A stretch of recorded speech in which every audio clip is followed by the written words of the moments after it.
ایک شخص تھا جو کہ کہتا ہے میں حج پہ گیا ہوا تھا، اپنی ساری زندگی کی جمع پونجی سنبھال کے میں حج پہ تھا، بس میں بیٹھا ہوا تھا. میں نے بس میں بیٹھے ہوئے باہر کھڑکی سے دیکھا تو ایک بوڑھی عورت، اس کو شاید کوئی ٹانگوں کا مسئلہ بھی تھا، آرتھرائٹس تھا یا کیا تھا، جو بھی تھا، اس کی وجہ سے وہ لنگڑی ہو کے اور وہ چل رہی اور حج کر رہی ہے. تو اس بندے نے سوچا کہ تیرا کیا فائدہ، تو حج کرنے آیا ہے، کیا فائدہ کہ جب تم تو نوجوان ہو کے ہٹے کٹے ہو کے سیٹ پہ بیٹھے ہو اور بوڑھی عورت یہ نیچے چل رہی ہے.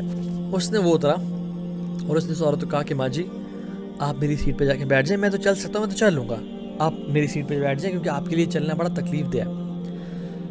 اللہ اکبر. اس ماں جی نے سنا نا، اس کے ایسے ہاتھ اٹھے، اس نے کہا کہ اللہ تعالیٰ تیرے لیے بھلائی کرے، اللہ تجھے ہر سال حج کرائے، اللہ تجھے ہر سال حج کرائے، اللہ تجھے ہر سال حج کرائے. بار بار سن دعائیں کی تو وہ بیٹھ کے چلی گئی. اس کے بعد سے وہ کہتا ہے کہ ہر سال مجھے نہیں پتا کیسے میں آ کے حج کرتا ہوں. کبھی میرے کوئی جانے والا کہتا ہے کہ اس سال میں تمہیں حج کراتا ہوں ایز اے صدقہ، ایز اے چیریٹی. پتہ نہیں میں کیسے حج کرتا ہوں، ہر سال میں حج کرتا ہوں. یہ ہے دل سے نکلی ہوئی دعا. تو اپنے رب سے نا ایک یہ ڈیپ، یہ ہمارا اتنا بڑا ویپن ہے جس کو ہم کبھی یوز ہی نہیں کر رہے. نبی کریم صلی اللہ علیہ وسلم نے خود فرمایا الدعاء هو العبادہ، دعا ہی تو عبادت ہے، دعا ہی تو عبادت ہے. And the basis of every prayer, every Ubadah is دعا. آپ حج دیکھ لیں، آپ زکوٰۃ خیر مالی عبادت ہے، آپ نماز دیکھ لیں، نماز میں ہم کھڑے ہوئے ہیں، اللہ تعالیٰ کی تعریفیں بیان کی، تعریفیں بیان کرنے کے بعد کیا کہا؟ اہدنا الصراط المستقیم. جو ساری تعریفوں کی وجہ تھی وہ یہ تھی، اہدنا الصراط المستقیم، یا اللہ مجھے ہدایت دے، مجھے سیدھے راستے پہ چلا. آپ حج پہ دیکھ لیں، حج میں کنسسٹنٹ دعا انسان مانگ رہا ہوتا ہے. And the best dua on the day of Arafah is لا الہ الا اللہ وحدہ لا شریک لہ لہ الملک ولہ الحمد وہو علی کل شیء قدیر.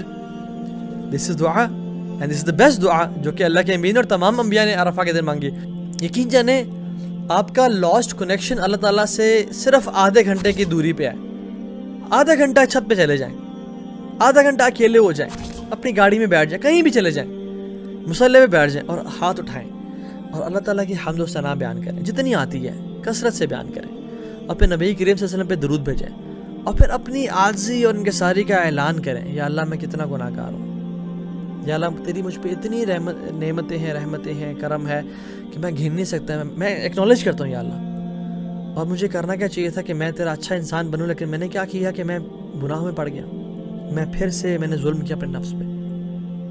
فاغفر لی فإنہ لا یغفر الذنوب الا انت. تو مجھے معاف کر دے، بے شک تیرے علاوہ کوئی معاف کرنے والا ہی نہیں ہے. ابو لک بنعمتک علی و ابو بذنبی. بے شک میں اقرار کرتا ہوں تیری نعمتیں مجھ پہ ہیں اور میں اقرار کرتا ہوں بہت میں گناہ گار ہوں. ربی انی ظلمت نفسی ظلما کثیرا.